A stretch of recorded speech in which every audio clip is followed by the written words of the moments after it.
Muy buenas tardes, amigos. Este es el programa Diálogos de Montonero. Bueno, hoy queremos tratar este fenómeno que ha empezado a hacerse visible, evidente en la política peruana y que tiene que ver con el protagonismo de los militares en retiro, el protagonismo de los generales, de los vicealmirantes, de los generales del ejército y de los vicealmirantes de la Marina, particularmente en la política peruana. Bueno, ahí están los representantes en el Congreso. Ahí está la elección del señor José Williams, general del Ejército, jefe de los comandos Chavín de Huántar, como presidente del Legislativo. Y de alguna manera esto nos lleva a reflexionar sobre el periodo de inestabilidad política, sobre la fragilidad de las instituciones que hubo en el periodo 2016-2021. Estamos hablando de uno, dos, tres, cuatro presidentes, tres congresos, y de alguna manera esto se asemeja a lo que pasaba en el siglo XIX. Debilidad institucional, faccionalismo y polarización, eso es lo que sucedía en el siglo XIX, luego de la independencia. Y si bien es cierto, en el siglo XIX los militares entraban en actividad, eran militares en actividad, eso no puede suceder en estos tiempos, los tiempos han cambiado.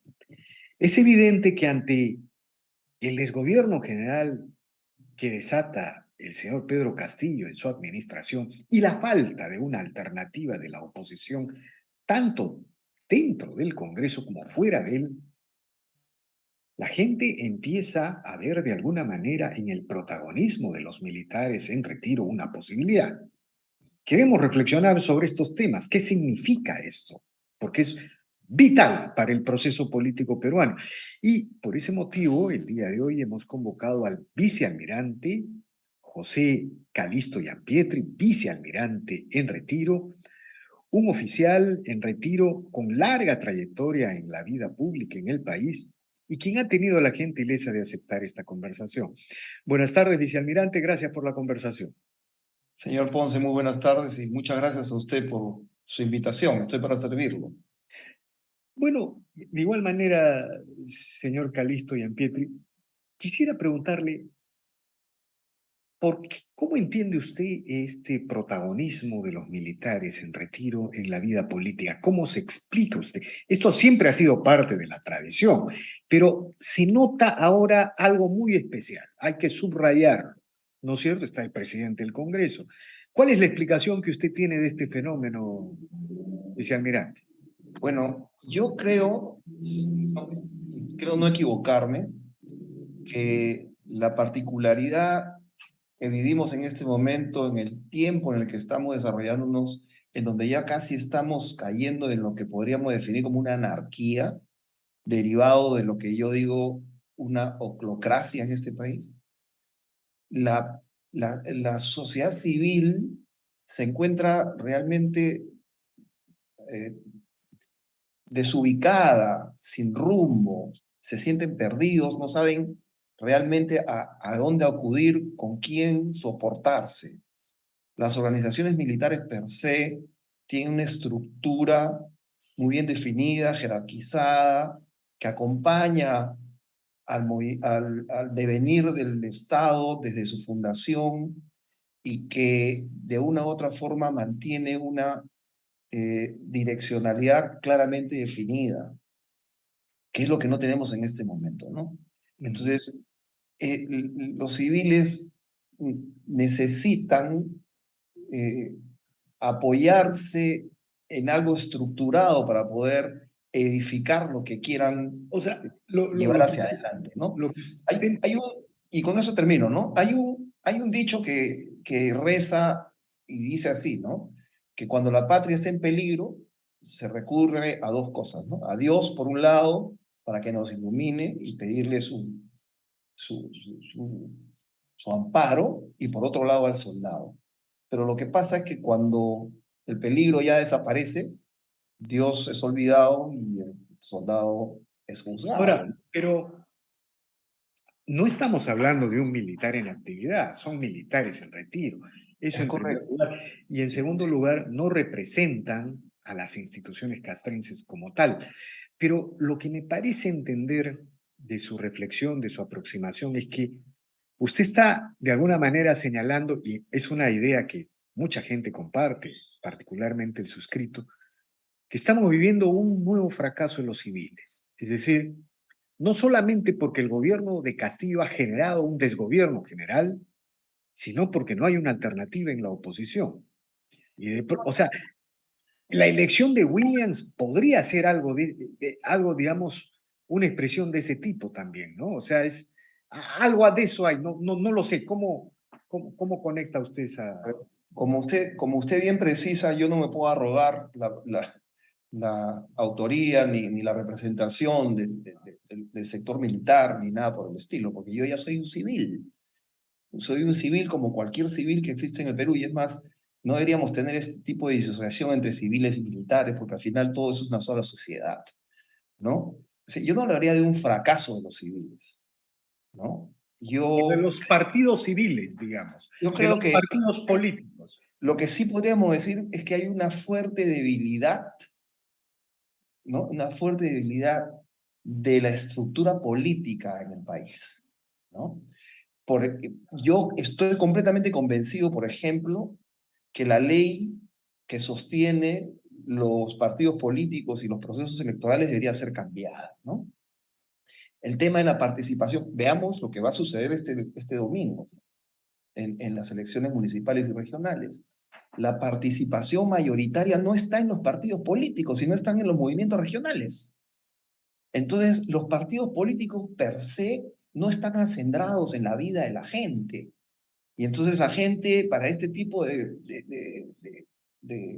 convocatorias políticas partidarias, no se apoya en los partidos tradicionales, entre comillas, sino generan estos movimientos regionales que para ellos tienen más representatividad que el partido político. Entonces lo que tenemos que hacer nosotros los civiles es participar más en la vida política del Estado y generar partidos políticos fuertes y estructurados.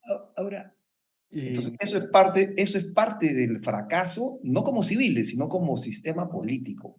De repente puedo estar equivocado, pero no, de acuerdo, por de ahí acuerdo. vamos, ¿ah? Buena aproximación. Ahora, vicealmirante, mire, también no hay una sobreestimación del papel de las Fuerzas Armadas en la vida política. Estoy hablando en la acción política. Mire, el día de hoy, por ejemplo, hasta el radicalismo, ese radicalismo de todo tipo, nacionalista, comunista, progresista, que llevó a Castillo al poder, ha llegado a la conclusión que tiene que tener su propio militar y están impulsando la candidatura de Antauro Humala. Ayer vimos al presidente Castillo, ¿no? Vimos al presidente Castillo en una ceremonia con un contingente militar, se tomaban de los brazos, pero era más un gesto, no había en realidad ningún hecho de fondo, sino era el gesto del ministro de Defensa y del señor Castillo de querer demostrar de que ellos tenían el apoyo de los militares. Sin embargo, yo quiero recordar que Martín Vizcarra cerró el Congreso con el apoyo de las instituciones castrenses, pero cuando lo vacaron no sucedió nada, excepto la marcha esta que destituyó al señor eh, Manuel Merino, excepto eso, esta movilización violenta, esta movilización que terminó precipitando el gobierno de Manuel Merino.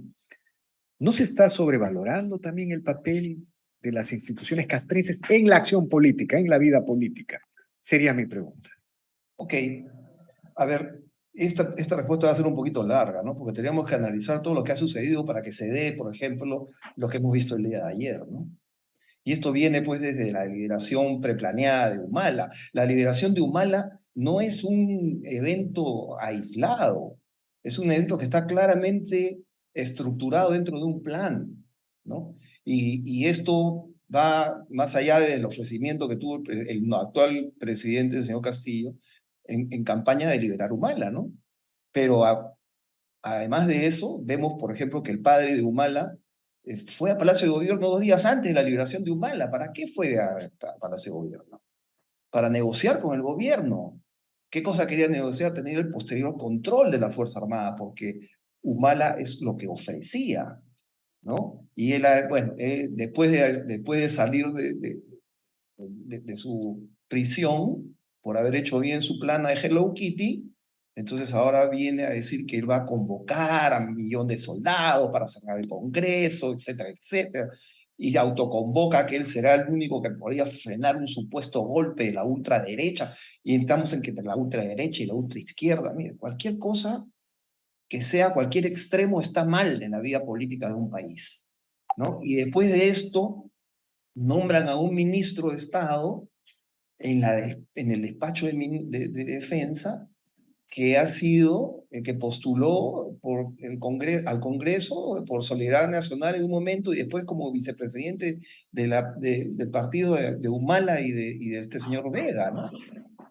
Entonces, esto es un tema que se viene estructurando y de ahí, por ejemplo, después de esto, Castillo viaja a los puestos de fronteras y se pasea por todos los cuarteles desesperado, ¿no? Reuniéndose con la tropa y sentándose con la tropa y comiendo con la tropa y tomándose la foto con la tropa y se mete, si usted analiza la foto o el video que usted me dice el día de ayer, cuando termina una operación militar, los militares generalmente nos expresamos con nuestros cánticos, nuestros himnos, etcétera, etcétera, y estaban todos abrazados y el presidente, el señor Castillo, junto con el ministro de Defensa, se meten en la foto.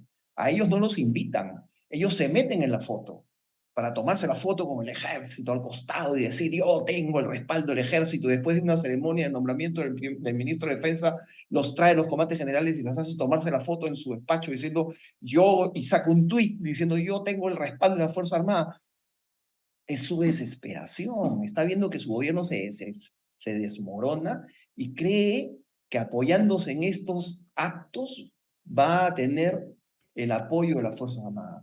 La Fuerza Armada se tiene que mantener al margen de todo este tipo de cosas. Bueno, ¿y cuál es, o sea, usted diría que hay, entonces, uno puede decir de lo que ha señalado usted, que hay una estrategia de Pedro Castillo y de su entorno de controlar las Fuerzas Armadas? Ha señalado usted al ministro de Defensa, pero ¿cuál es la situación actual de las Fuerzas Armadas según su conocimiento, según su información? Hay, Por ejemplo, ¿existe una ley que impide cambiar a los comandantes generales de las Fuerzas Armadas durante 2 años? Igual ahora al comandante general de la policía. Y creo que existe también una ley del cuadro de orden de antigüedad y méritos en los ascensos. Entonces, algo así como que el proceso institucional está muy blindado. Esta ley de los 2 años es reciente del Congreso. Este, ¿Usted diría que la Fuerza Armada mantiene su autonomía, su independencia a pesar de todas estas estrategias? Algo más, se le ha aumentado el rancho a los soldados, creo que a 16 soles, cosas de ese tipo, ¿no? ok, yo le diría que primero que estos candados que existen actualmente en el nombramiento o pase a retiro, perdón, de los comandantes generales, el jefe del comando conjunto, etcétera, son candados que se le han puesto ahora a la ley que antes no existían, ¿no? Y que me parece muy bien y que debe de ser así, porque no puede mezclarse la política con la Fuerza Armada. Y la Fuerza Armada no va a pisar el palito, meterse en la política, por más que el presidente lo fuerce a tomarse las fotos del planeta Tierra. O sea, no tiene nada que ver una foto con el real sentir de lo que pueda suceder. La Fuerza Armada se tiene que abstraer y ya hemos tenido más de un ejemplo de eso. O sea, la Fuerza Armada tiene que estar abstraída del tema político y más aún político partidario. Entonces, no podemos nosotros ser parte del juego político. El Y si hombre de la Fuerza Armada sabe que no debe entrar en política. Y si entra en Vicealmirante, política, lo dan de baja. y si Disculpe. le pregunto cuál es la situación actual en las instituciones castrenses, ¿es de autonomía real, de distancia del gobierno? Bueno, la operación que hubo en el Braen, ¿no es cierto? Esta operación, la más grande operación militar contra el Braen en 3 décadas de terrorismo en el Braen, fue un mensaje clarísimo, ¿no? Que nos señalaba que las instituciones castrenses y la policía nada tenían que ver con estas orientaciones medio díscolas del gobierno con respecto a los temas de la hoja de coca, del terrorismo, del maoísmo en general.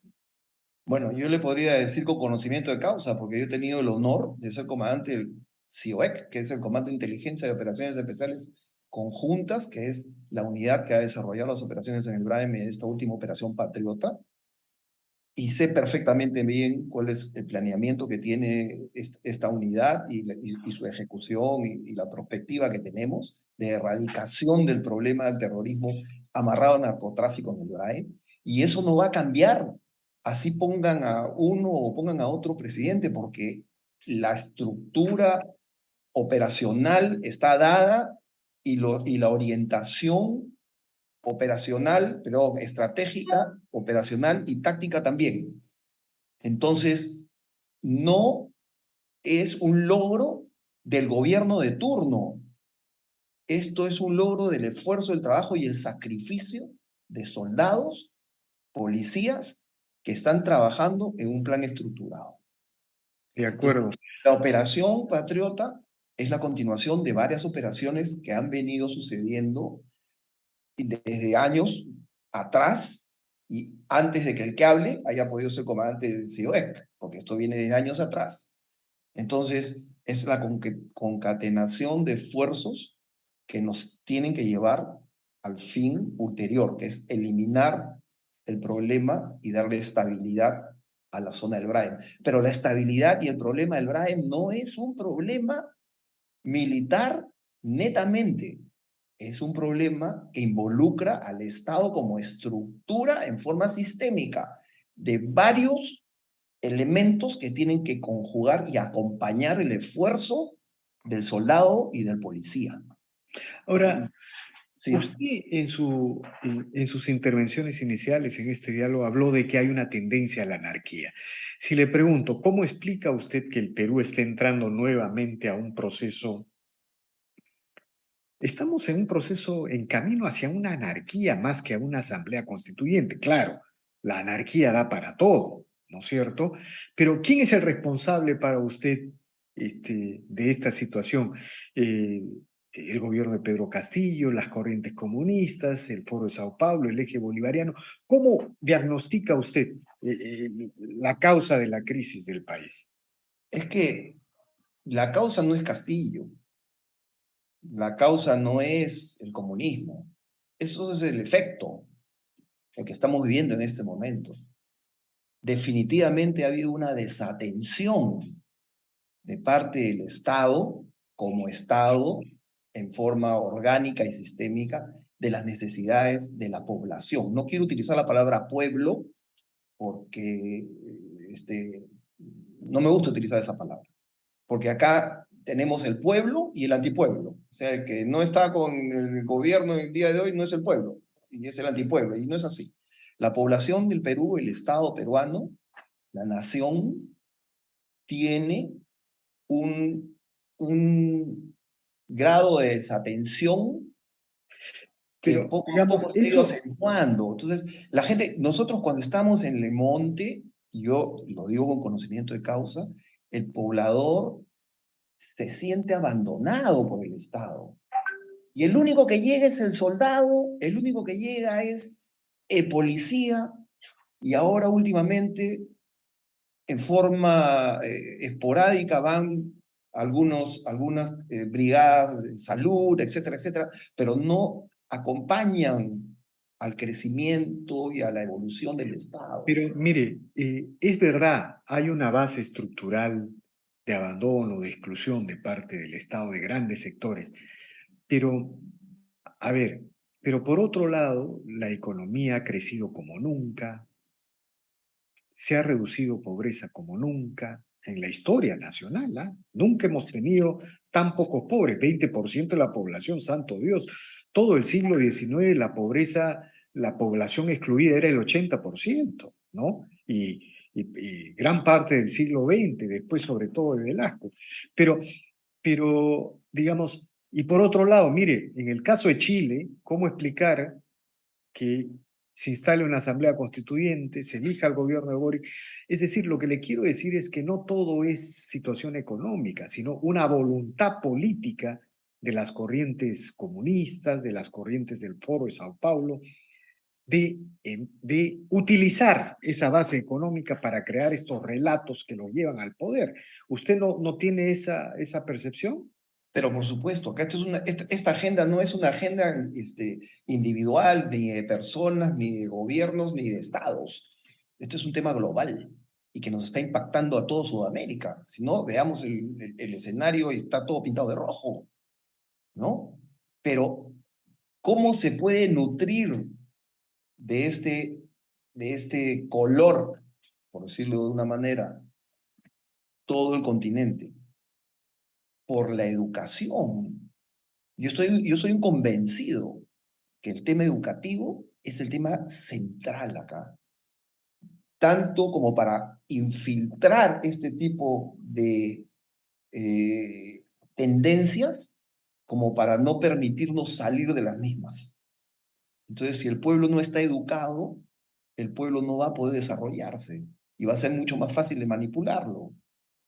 Entonces, soy un convencido de que el punto número uno acá de solucionar es la educación. Y la educación como sistema, no solamente como el educando, sino como sistema total, ¿no? Ahora, Sí. tal como están las cosas, si yo le preguntara por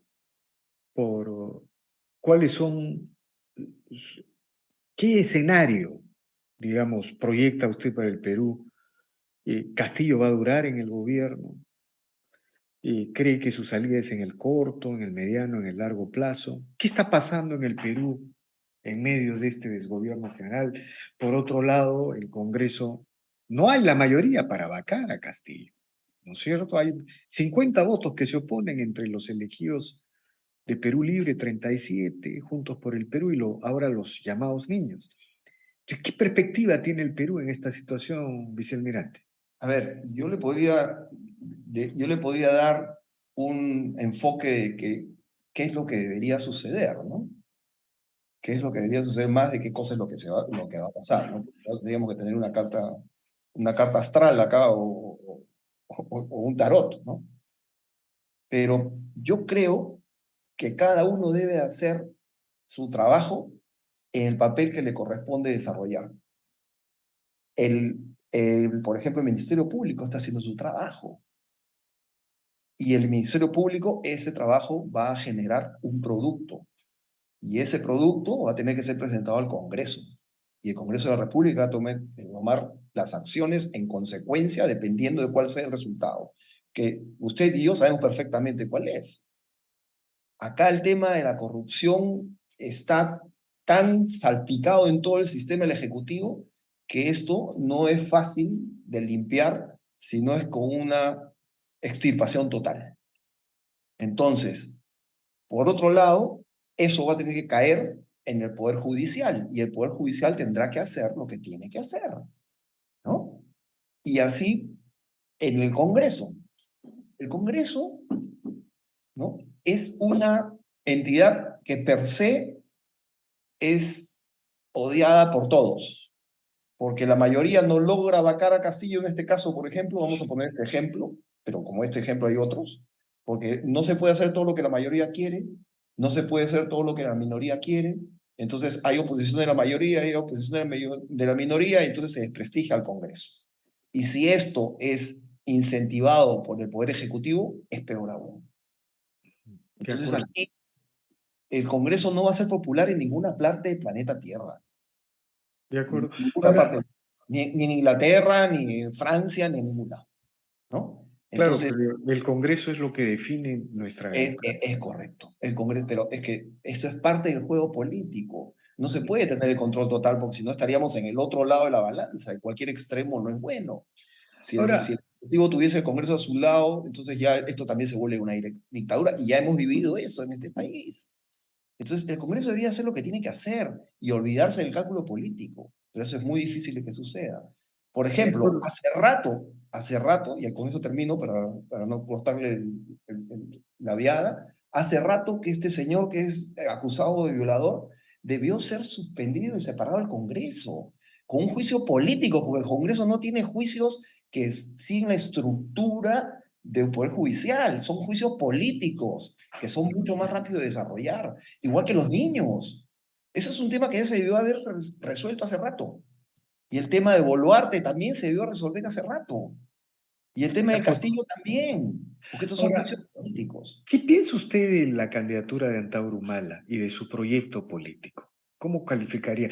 Pregunta final un poco para que los televidentes se lleven una idea de lo que usted está impulsando, el movimiento que representa.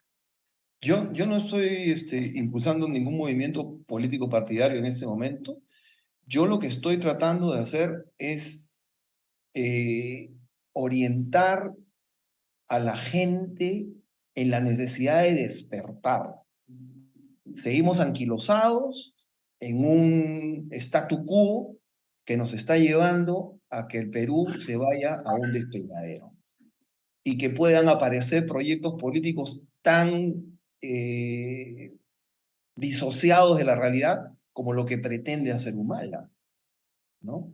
Humala es una persona que para mí es el brazo operativo, disociador que tiene el gobierno en este momento para poder, a través de una tramoya, tapar todo lo que ellos están haciendo y poder salir de una u otra manera del problema en el que están metidos, disociando a la sociedad. Él es un impulsador de la disociación, en la separación.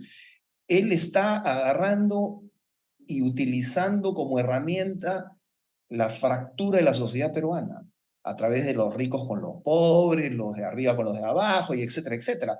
Es el mismo discurso que tiene el Ejecutivo y que lo tiene entronizado a través del primer ministro en todos los consejos de ministros descentralizados ha llevado este tema de disociar al Estado y hacer el pueblo contra el antipueblo, y eso no existe en el Perú.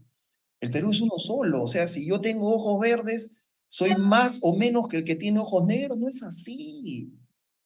Y esto es lo que Y Humala además, está potenciando. además están condenados a fracasar porque el 80% de la gente está en las ciudades y Lima es la principal ciudad andina. Lima, los Andes, digamos, han tomado Lima, ¿no? Entonces, no se dan cuenta. Lo que pasa es que los políticos no quieren representar a Lima, no quieren representar a los mercados populares, al mundo emergente, a los empresarios. Eso es lo que sucede. Entonces, como no hay alternativa, digamos, cualquier crítica a este Estado incapaz que usted mismo ha descrito puede parecer viable. Bueno, y Ollanta critica a este Estado incapaz, ¿no? Bueno, y lo tildan no más allá de incapaz, lo tildan pues Perdón, de dije Ollanta Antauro Antauro, Humala. Antauro Humala, ¿no? Antauro Humala. Pero él quiere representar el antisistema, pero lo que no se dan cuenta es que más del 70% de este país no quiere el antisistema. Más del 70% del país no está con Castillo, ni con esta concepción ortodoxa, anquilosada en culturas que ni siquiera se viven en este país, el marxismo, leninismo, etcétera, no es lo que representa el Perú. Entonces, lo que está sucediendo acá es que el otro lado no se está organizando como debería organizarse para enfrentar y frenar lo que esta facción nos quiere imponer. Y nosotros no podemos vivir porque el 30% o casi 30% del país quiere otro sistema, sobre el 70% que no quiere, ¿no? De acuerdo, vicealmirante Calisto Gianpietri, muy agradecido por estas declaraciones y seguramente seguiremos conversando más adelante. Le agradezco infinitamente por estos aportes a este programa. No, yo a usted y realmente me da muchísimo gusto de apoyarlos, conversar con ustedes cuando quieran, darles mis opiniones que puede ser que estén equivocadas, pero al final, menos mal, aún nos encontramos en una democracia y podemos expresarnos en el sentido en que querramos. Pero lo que tenemos que hacer es una sola cosa acá, despertar como país. Despierta, Perú. Despierta, porque se nos está yendo el tema de las manos y no vamos a esperar al último momento para después voltear y decir que vengan los militares y nos saquen del problema. No, somos nosotros los civiles los que tenemos que arreglar ese tema. No tenemos que venir a pedir que alguien nos saque del problema en el que nosotros nos estamos metiendo, por acción o por inacción. De acuerdo, vicealmirante, muy agradecido, ¿no? Muchas gracias y cuídese mucho. De igual Hasta manera. luego, señor Ponce, cuídese mucho. Muy bien. Bien, Gracias. amigos, esta ha sido una nueva edición de Diálogos de Montonero. Regresamos en la siguiente edición. Gracias.